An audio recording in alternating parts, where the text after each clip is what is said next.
జ్యోతిష్యం ఒక శాస్త్రం. నమ్ము, ఆచరించు, అంతేగాని భయపడకు.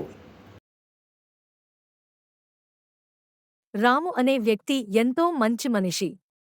చదువు, ఉద్యోగం అన్నీ బాగున్నా ఒక్క విషయం మాత్రం అతనిని నిద్రలేని రాత్రులు గడపజేస్తోంది: జ్యోతిష్యం భయం. ఒకసారి అతని మిత్రుడు బాబు అన్నాడు, రా రామూ, ఓ ఖ్యాతిగల జ్యోతిష్కుడిని కలుద్దాం.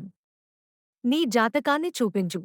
రాము తడబడుతూ, అయ్యో బాబూ, నాకు జాతకాలు చూసేంత ధైర్యం లేదు. నన్ను ఏదైనా శని దోషం అంటారేమో అని రోజూ భయపడి బ్రతుకుతున్నాను. అయినా బాబు అతన్ని లాగిచ్చుకుని జ్యోతిష్కుడి దగ్గరకు తీసుకెళ్లాడు. జ్యోతిష్కుడు జాతకం చూసి సీరియస్గా అన్నాడు, రాము గారు, మీకు ఒక అరుదైన దోషం ఉంది. రాము వణికిపోయాడు. ఏంటి అబ్బా దోషం? మీకు వంచన ఫోబియా దోషం ఉంది.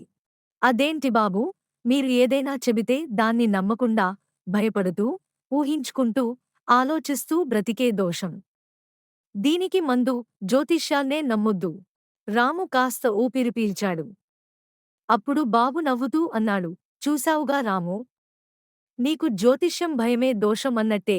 అప్పటినుంచి రాము జ్యోతిష్యం చదవడం మానేశాడు. కాని రాశి ఫలాలు మాత్రం రోజూ చూడటం మానలేదు.